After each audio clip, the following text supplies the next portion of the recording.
By the time the county inspector arrived at Cedar Ridge Ranch, all 12 cabins were finished.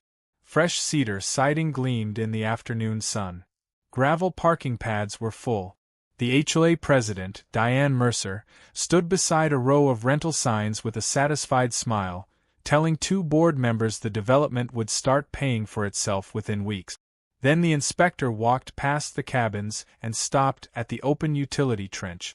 A green sewer main ran downhill from the new buildings, crossed a barbed wire fence, and disappeared beneath Ethan Cole's pasture. "Who granted the easement for this line?" he asked. Diane barely looked at Ethan.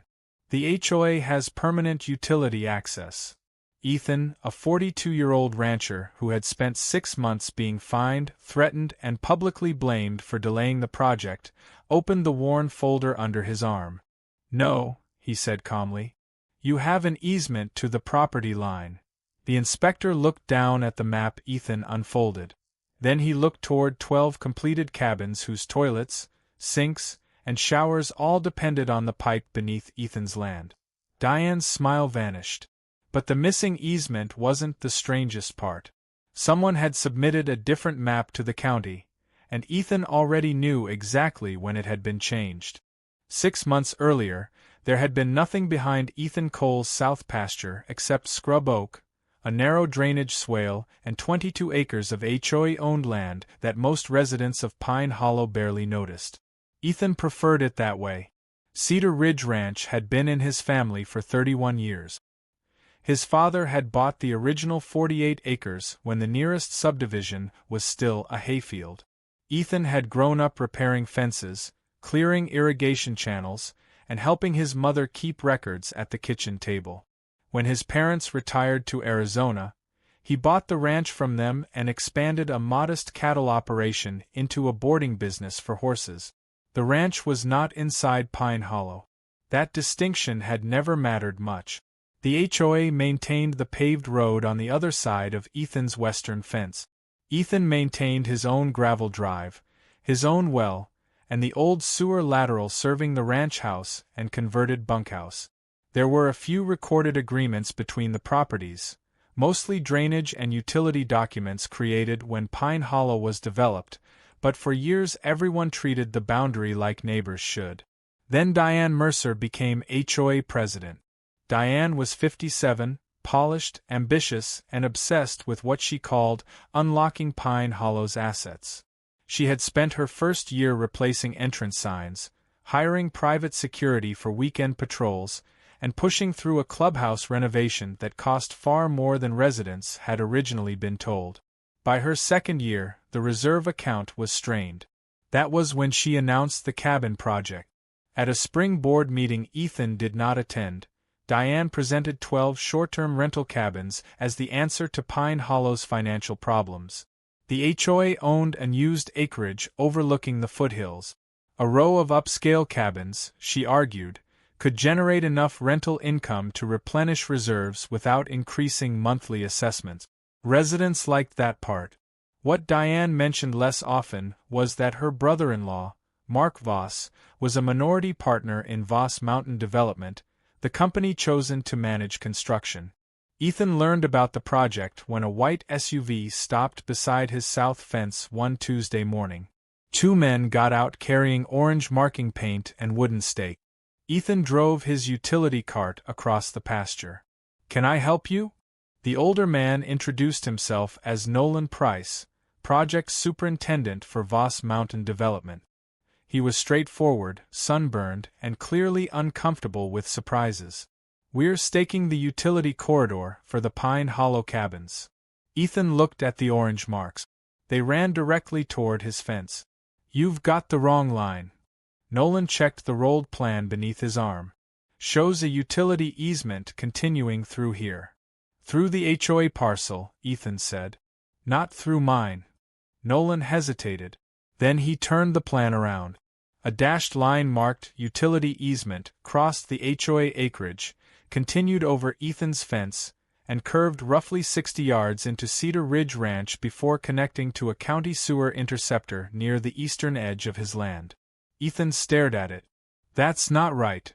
Nolan gave him the careful look contractors used when they did not want to be dragged into an ownership fight. I just build what they permit. Ethan photographed the sheet and told Nolan nobody had permission to enter his pasture. To his credit, Nolan pulled his crew back. That afternoon Ethan went into the metal file cabinet in his ranch office. His father had kept almost everything.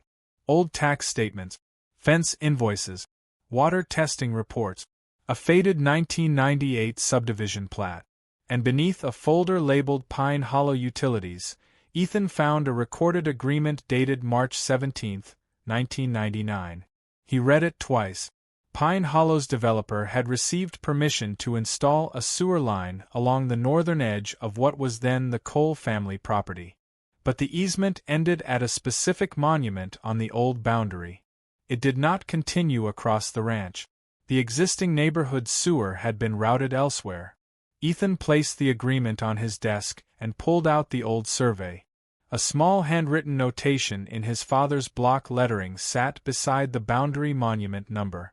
Found pin 6/02. Don't let road crew move. Ethan smiled faintly. His father had distrusted bulldozers more than politicians. The next morning Ethan emailed Diane Mercer. He kept it short. He attached the recorded utility agreement, identified the page showing the easement endpoint, and asked her to have the contractor revise the plan before construction began. Diane replied 17 minutes later. Thank you. Our professionals have already reviewed the applicable documents. That was all. 3 days later, Ethan received a certified letter from Pine Hollow's property management company. It accused him of interfering with lawful utility access benefiting the community, and warned that any obstruction could expose him to costs caused by project delays. Ethan called Diane. This can be fixed with one trip to the county recorder. It's already been reviewed, she said. Then whoever reviewed it missed the end of the easement. There was a pause. Diane's voice hardened. You've benefited from Pine Hollow infrastructure for years, Ethan. You can't suddenly pretend you're completely separate when the community needs cooperation. My sewer doesn't connect through your property. That's not the point. It's exactly the point. She ended the call. A week later, the first excavator arrived. Not on Ethan's land. Not yet. Voss Mountain Development began clearing the HOA parcel 20 feet from his fence. Trees came down. Dump trucks rolled in before sunrise. Survey stakes multiplied across the hillside. Then Ethan discovered the second problem. The construction entrance used a narrow gravel lane along his western boundary. Most of it belonged to Pine Hollow, but a short triangular section near the cattle gate crossed onto Cedar Ridge Ranch. For years nobody cared. HOA maintenance trucks occasionally clipped the corner. Ethan occasionally used the HOA shoulder to turn a livestock trailer. Now 30-ton dump trucks were cutting across his land every hour. Ethan walked to the entrance and found Nolan directing traffic. You know that corner's mine? Nolan took off his hard hat and sighed. I told the office. Which office? Voss. HOA. Everybody. And they said access rights cover it. They don't. Nolan looked toward the trucks. Ethan, between you and me, I'd get a current survey. That sentence stayed with him. The next morning Ethan called Claire Donnelly, a licensed surveyor in the county who had done boundary work for several ranches nearby. Claire spent half a day locating monuments along Cedar Ridge's southern and western lines. One was exactly where Ethan expected. Another had been buried beneath fresh gravel. The third was missing. Claire stood beside the empty hole where the iron pin should have been. This one wasn't lost to weather, she said. Ethan looked at the tire impressions around it. You think somebody pulled it? I think I'm documenting that it isn't here. That evening Ethan installed 2 trail cameras near the south fence and repositioned an existing barn camera toward the construction entrance. He also began saving everything. Emails, certified letters, photographs, truck plates, date. He still believed someone would eventually look at the actual documents and stop the problem. Instead, Pine Hollow escalated again. At 7:18 the following Monday morning, Ethan heard diesel engines behind the house. When he reached the south pasture, 6 Voss Mountain trucks were lined along the fence. Nolan stood beside an excavator. Diane Mercer was there too, wearing sunglasses and carrying a blue project binder. A crew had already removed a section of Ethan's barbed wire fence. Beyond it, orange paint ran straight across his pasture toward the county sewer interceptor. Ethan stepped through the cut fence. "Nobody has permission to dig here." Diane opened the binder. "You were notified. Notice isn't permission." She removed a folded plan and held it out. Across the top was a county permit number. And on the map beneath it, the utility easement did not stop at Ethan's boundary anymore. It ran straight through Cedar Ridge Ranch. Diane tapped the line with one finger. The county approved the project. Ethan took the page without answering. The map looked almost identical to the one Nolan had shown him weeks earlier. Almost. In the bottom right corner was a revision date, and beneath that date was the name of a survey company Ethan had never hired. Behind Diane, the excavator's engine rose. Its bucket swung over the broken fence and dropped into Ethan's pasture. The excavator bucket bit into the pasture and lifted a slab of dark soil. Ethan raised his phone and started recording. "Nolan," he called over the engine, "you've seen the recorded easement." Nolan looked at Diane, then back at Ethan. "I've seen what you sent." "Then you know this line is disputed." Diane stepped between them. "The county issued the permit. Your disagreement is now with the county." Ethan kept the camera on her. "No. My disagreement is with whoever gave the county a map showing rights that don't exist." For the first time, Diane's expression changed. Only slightly. But Ethan saw it. Nolan saw it too. Diane turned toward the excavator operator. "Keep moving." Ethan did not stand in front of the machine. He did not touch the equipment. He called the sheriff's non-emergency line, reported an active property dispute, and asked for a deputy to document what was happening. By the time Deputy Luis Ortega arrived, the trench was almost 30 feet long. Ortega listened to both sides, looked at the permit, then looked at Ethan's recorded agreement. "This is civil," he said carefully. "I'm not deciding ownership from the side of a field." "That's fine," Ethan said. "I want the entry documented." Diane crossed her arms. "And I want documented that he's obstructing a permitted community project." Ortega wrote both statements down. Then Ethan noticed something else. The plan Diane had shown him listed a survey firm called Westbrook Land Services. Claire Donnelly had mentioned that name the day before. Westbrook had closed 18 months earlier. Its owner had retired after a stroke. Ethan said nothing. That afternoon he drove straight to the county records office. The permit file was public. A clerk named Miriam Hale pulled the digital submission history and let him review the documents on a terminal. The original cabin application had been filed 4 months earlier. Its first utility plan showed exactly what Ethan's old agreement showed. The easement stopped at the HOA boundary. Then, 11 days later, a revised utility sheet appeared. Same project number. Same general layout. But the dashed easement line continued through Cedar Ridge Ranch. The revision had been uploaded by Voss Mountain Development. Attached to it was a letter stating that existing utility rights have been verified by the applicant. No deed. No recorded easement. No signed authorization from Ethan. Just that statement. Ethan asked Miriam for certified copies of both versions. Then he asked one more question. "Can you tell me who approved the revision?" Miriam pointed to the screen. Planning accepted the updated site plan. Utilities approved connection capacity. But see this note? A yellow comment box read, "Applicant responsible for verification of all private easements and access right. County approval does not establish private property right." Ethan photographed the screen. That was evidence number 2. The first was the recorded 1999 agreement. The second was the county's own disclaimer. and now he wanted to know where the changed map had come from. Claire met him at her office that evening. She compared the county revision with the markings she had found on Ethan's property. "This isn't a boundary survey," she said.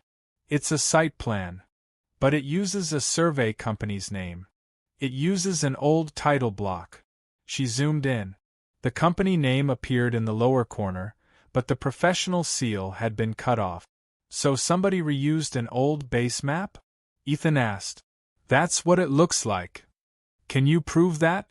"I can prove what Westbrook recorded historically. I can prove what the monuments show now. I can also certify where your boundary is." Ethan hired her that night. 2 days later, Pine Hollow struck from another direction.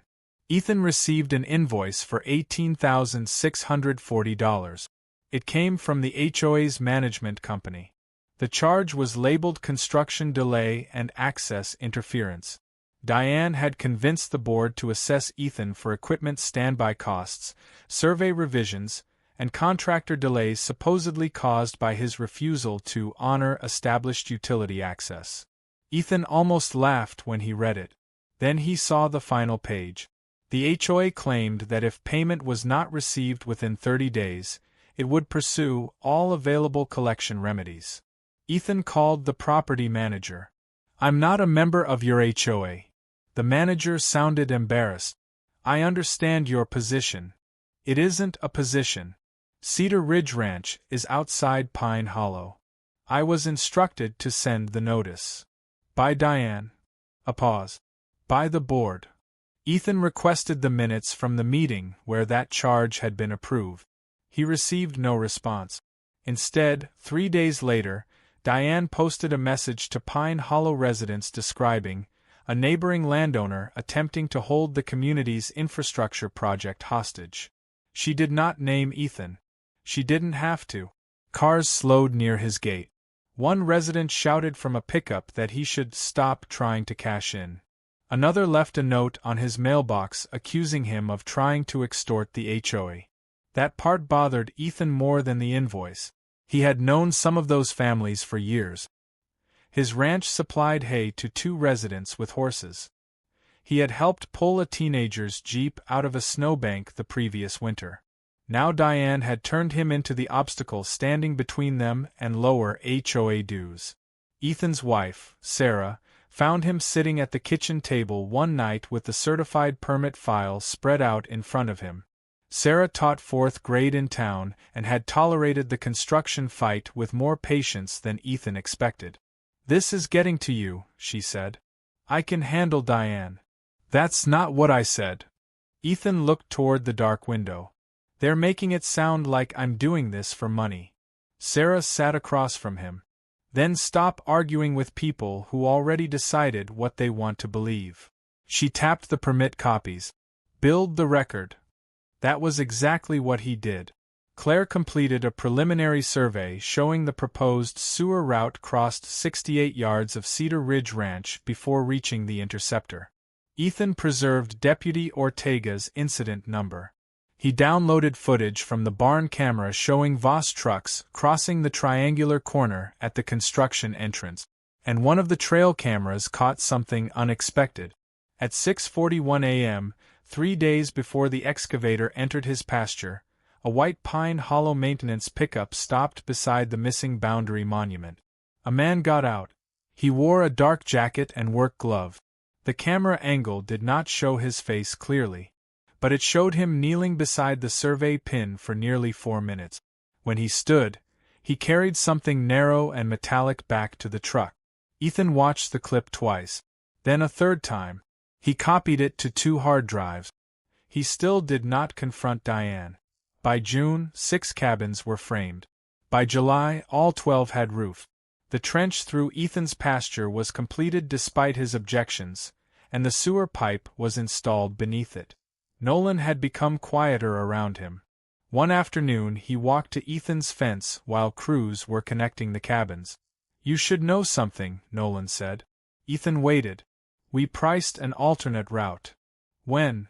"Before excavation started." That caught Ethan's attention.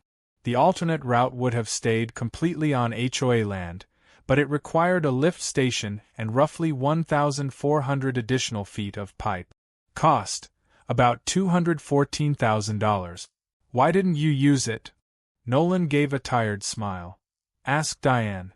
Ethan did. Not directly. He requested the HOA's project records through an attorney named Rachel Sloan, a local civil litigator Sarah knew from a school fundraiser. Rachel sent a formal preservation letter to Pine Hollow, Voss Mountain Development, and the Property Management Company. It demanded that they retain emails, plans, bids, survey files, meeting records, and communications concerning Cedar Ridge Ranch. Diane responded through the HOA attorney. Her answer was blunt. The HOA claimed permanent utility rights existed and said construction would continue. Then Pine Hollow scheduled an open house weekend for the 12 cabins. The announcement promised residents their first look at Pine Hollow retreats, complete with furnished interiors, fire pits, mountain views, and projected rental revenue. Diane had reached the point where stopping would mean admitting she had been wrong. So she did the opposite. She finished everything. 3 days before the open house, Ethan drove past the south pasture at dusk. Lights glowed from all 12 cabins. Landscaping crews were laying mulch. A new wooden sign stood near the entrance. Pine Hollow Retreats, opening soon. Ethan parked beside the fence. Nolan walked over slowly. They're testing the sewer tomorrow. Ethan looked at the fresh gravel covering the trench across his pasture. Without an easement. Nolan said nothing. Ethan turned toward him. You knew the alternate route existed before you dug here. Nolan's jaw tightened. Yeah. Who rejected it? Nolan glanced toward the cabins. Then he said the one thing Ethan had been waiting weeks to hear. Diane did. In writing. The next morning, Pine Hollow connected all 12 cabins to the line beneath Cedar Ridge Ranch. The connection changed the dispute. Until then, Diane could call the trench temporary construction, argue about maps, and tell residents Ethan was delaying a project that would eventually be resolved. Once 12 completed cabins were physically tied into a sewer pipe crossing his ranch, the HOA was depending on that pipe. Ethan called Rachel Sloan before breakfast. They connected it. Did you photograph the work? From my side of the fence. Claire's survey stakes are still visible. Good. Don't touch the line. Don't shut anything off. Don't give them an argument that you interfered with sanitation service. Rachel had already sent the county copies of the 1999 recorded agreement, Claire's preliminary survey, and the 2 different utility plans from the permit file.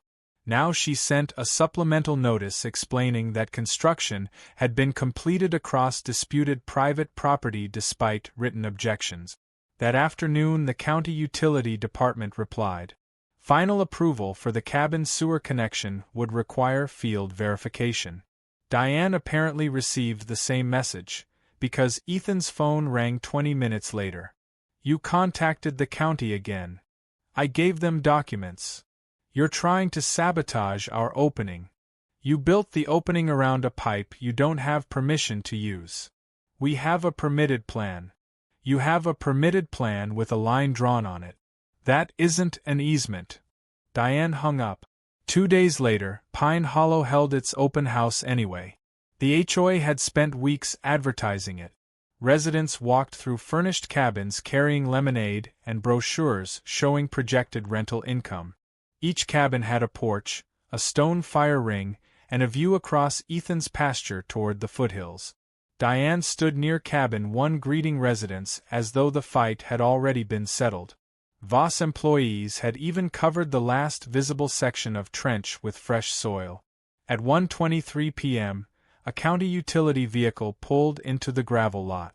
The inspector, Marcus Bell, asked for Diane Mercer and Nolan Price. Ethan arrived 10 minutes later with Rachel and Claire. Diane's smile disappeared when she saw them. This is an HOA event, she said. Marcus held up a hand. I'm here for the utility inspection. He asked Nolan to walk him through the sewer route. Nolan started at the cabins, followed the new main downhill, then stopped where it disappeared beneath Ethan's fence. Marcus looked at the survey stakes Claire had placed along the boundary. Who granted the easement for this section? Diane opened her blue binder. The HOA has permanent utility access. Ethan removed the worn 1999 agreement from his folder. No, he said. They have an easement to the property line. Marcus compared the recorded exhibit with Claire's stamped survey. Then he looked at the permit plan. The dashed line on the county-approved sheet continued 68 yards across Cedar Ridge Ranch. The recorded easement did not. Marcus turned to Diane. Do you have another recorded instrument? That plan was approved. I'm asking about the private property right. The county approved the route. Marcus pointed to the note printed directly on the permit. County approval does not establish private easement rights. Several residents had begun gathering behind them. Diane lowered her voice. This is a technical dispute. The cabins are complete. Marcus looked toward the row of 12 buildings. That's why we're dealing with it now. He did not order the cabins demolished. He did not declare Ethan the winner of a property lawsuit. He did something much more immediate. He declined to sign final authorization for the new connection and referred the discrepancy back to county planning and the utility authority for review. Without that approval, Pine Hollow could not legally open the cabins for overnight occupancy. 12 furnished rentals sat behind Ethan's ranch with kitchens, bathrooms, reservation software, landscaping, and no cleared sewer connection. Residents began asking questions at once. How long does this take? Are we losing the bookings? Didn't we verify this before construction? Diane answered none of them. She walked straight to Nolan. You told me the route was approved. Nolan's face tightened. I told you the route was permitted. I also told you we didn't have Ethan's easement. The crowd went quiet. Diane stared at him. That is not what you said. Nolan pulled out his phone. I emailed it. Rachel looked at Ethan. There it was. The sentence Ethan had been waiting for. By Monday morning, Rachel had obtained the email through Voss Mountain Development's attorney, who had suddenly become very interested in separating the contractor from the HOA's decisions. The message was dated April 8, nearly 3 weeks before excavation entered Cedar Ridge Ranch. Nolan had attached 2 sewer options. Option A. Remain entirely on HOA property, install lift station, estimated additional cost $214,300. Option B. Gravity line through coal property, contingent upon obtaining recorded private utility easement. Below the options, Nolan had written, do not proceed with option B until owner authorization/easement is confirmed. Diane's reply had come 46 minutes later. Use gravity route. Existing rights are sufficient. We cannot absorb another $214,000. Proceed for permitting. Ethan read the exchange twice. The missing easement had never been an accidental oversight. Diane had been warned about it before construction started. But Rachel was looking at something else. Look at the attachment name. The original file was called ph_cabins_util_rev1.pdf. The revised plan submitted to the county 11 days later was ph_cabins_util_rev2.pdf. Rachel compared the two. Rev 1 showed the easement stopping at Ethan's boundary. Rev 2 extended it through his ranch. Someone had changed the map after Nolan warned Diane that owner authorization was required. Rachel subpoenaed the project records as part of the civil action she filed that week seeking an injunction against continued use of Ethan's property. Voss produced its internal files voluntarily rather than fight the request. Inside them was a third version. It had never appeared in the county portal. A markup PDF emailed from Diane to Mark Voss, her brother-in-law, at 9:14 p.m. on April 10. A red digital line had been drawn from the existing easement endpoint through Cedar Ridge Ranch to the interceptor.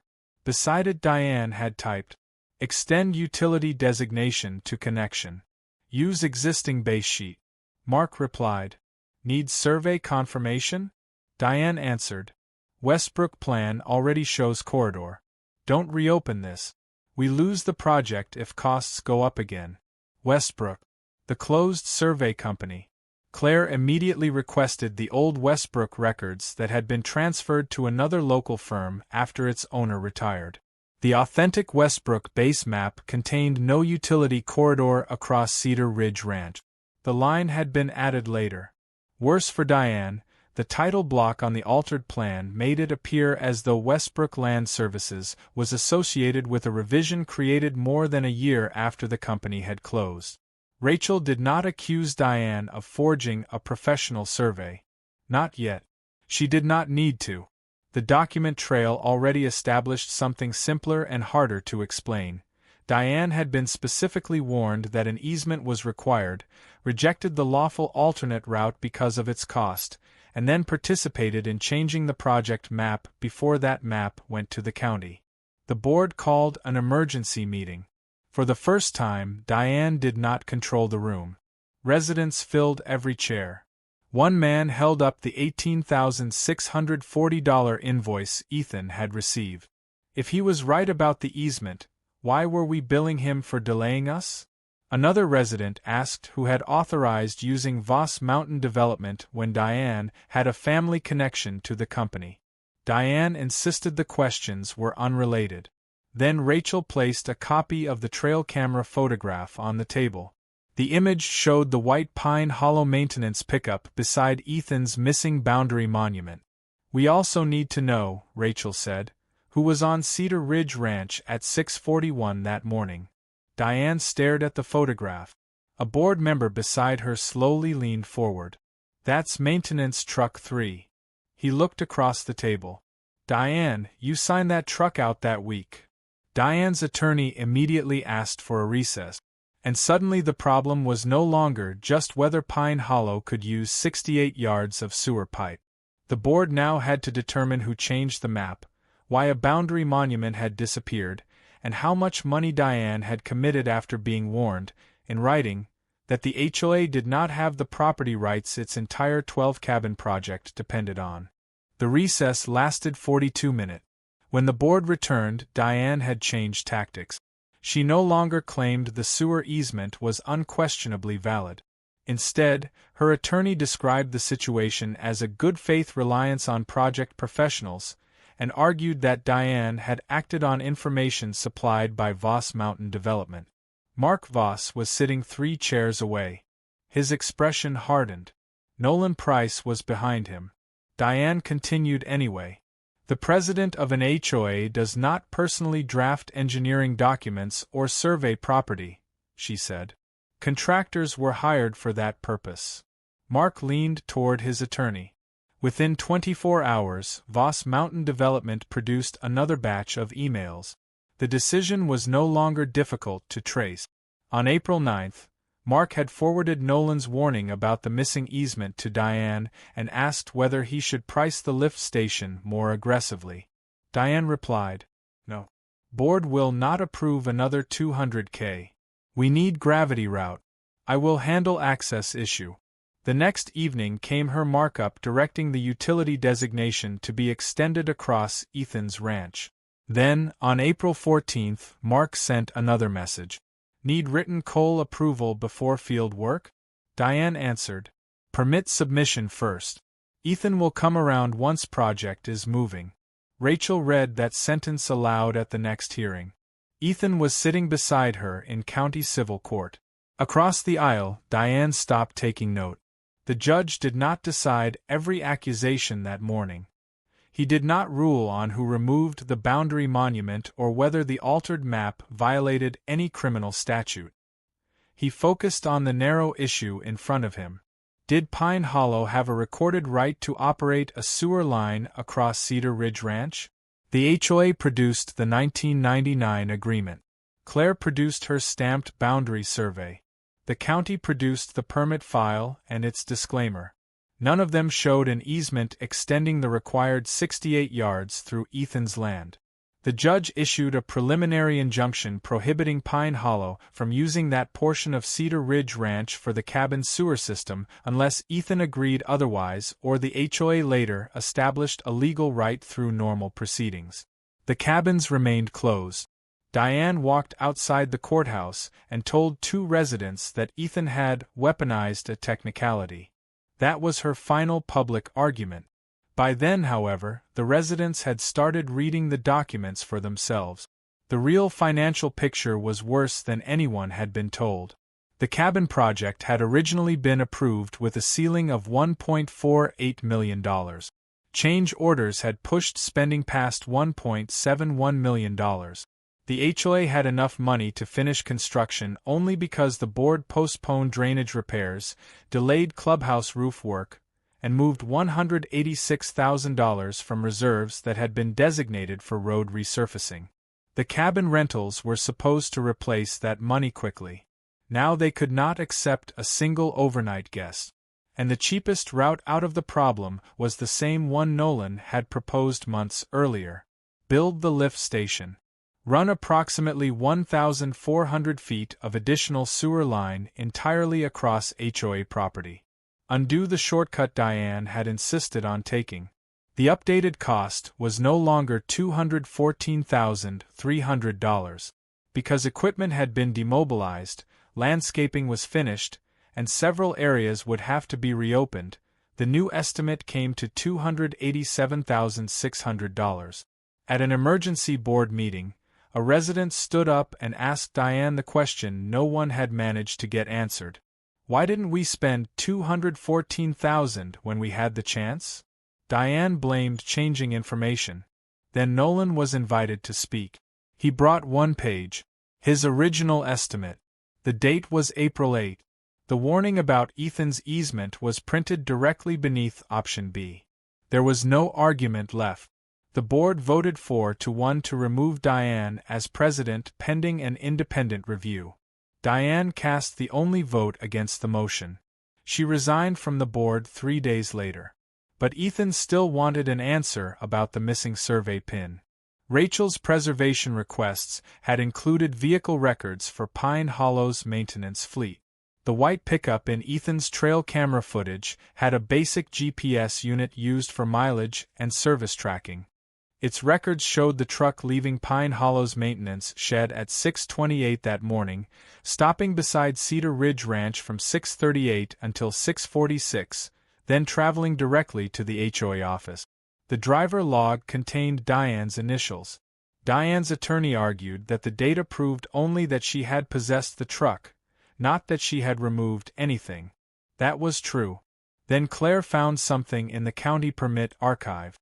When the revised utility sheet had been submitted, the package included 4 site photographs intended to show the planned route. One photograph had been taken from inside Ethan's pasture.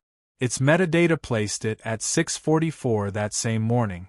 The picture showed the disturbed ground beside the boundary monument. Diane had uploaded the photograph with the permit package from her HOA email account later that day. Rachel never needed to claim that the photograph showed her physically pulling the pin. It established something more useful. Diane had been on Ethan's property before permission was granted, at the exact location of the missing monument, while assembling documents for a route she had already been warned required Ethan's authorization. The county referred the altered plan issue and the missing monument to its survey and permitting departments. No dramatic arrest followed. Instead, Westbrook's successor firm formally disclaimed the revised drawing, and the county required Pine Hollow to withdraw the disputed utility sheet before any future permit modification would be accepted. The HOA's insurer also reserved coverage on several claims involving intentional conduct, meaning the board could no longer assume every dollar of the dispute would simply be paid by insurance. That changed the tone quickly. Pine Hollow's new interim president, a retired accountant named Thomas Reed, approached Ethan with a settlement proposal. The HOA would abandon any claim to permanent sewer rights across Cedar Ridge Ranch. It would remove the active sewer pipe from Ethan's property where practical, cap the connection at the boundary, restore the disturbed pasture and fencing, reimburse Ethan's surveying and documented legal costs, and withdraw the $18,640 assessment permanently. In return, Ethan would dismiss his property damage claims once restoration was complete. Rachel recommended one addition. The agreement had to state explicitly that no future Pine Hollow board could claim the abandoned line created an easement merely because it had once been installed. The board accepted. Construction on the alternate sewer route began 7 weeks later. Ethan watched the new excavator work entirely on Pine Hollow land. For the first time since spring, nobody crossed his fence. The cabins eventually opened, almost 5 months behind schedule. They never became the financial miracle Diane had promised. Rental income helped offset some expenses, but the extra construction costs forced Pine Hollow to delay other projects and adopt tighter financial controls. Residents elected 3 new board members that winter. They also adopted a rule requiring an independent title review before any future HOA project depended on property outside the subdivision. Mark Voss severed his company's management relationship with Pine Hollow after finishing the corrective work. Nolan stayed long enough to oversee the new sewer connection. On his final afternoon, he found Ethan replacing wire along the restored south fence. "You know," Nolan said, "that lift station looks pretty cheap now." Ethan laughed for the first time about any of it. "Funny how that works." By early spring, grass had begun growing over the old trench. Sarah helped Ethan reset the fence posts that had been damaged during construction. Claire installed a replacement monument where the missing pin had been, this time with a documented reference marker farther inside the ranch. Ethan added one small steel post nearby. Nothing dramatic. No warning about trespassers. No insult aimed at the HOA. Just a weatherproof holder containing a laminated copy of the boundary survey for contractors who might someday need to know exactly where Cedar Ridge Ranch began. The 12 cabin roofs were still visible beyond the pasture. At night, their porch lights glowed against the foothills. Ethan never resented the people who stayed there. Most guests had no idea there had ever been a dispute beneath the ground they crossed on the way in. That suited him. The point had never been to destroy the cabins. It had been to stop someone else from deciding that his land became theirs simply because using it was cheaper. Years earlier, Ethan's father had written 6 words beside an old survey monument. "Don't let road crew move." Ethan finally understood why he had bothered. Property lines were quiet things. Until someone decided they could ignore them,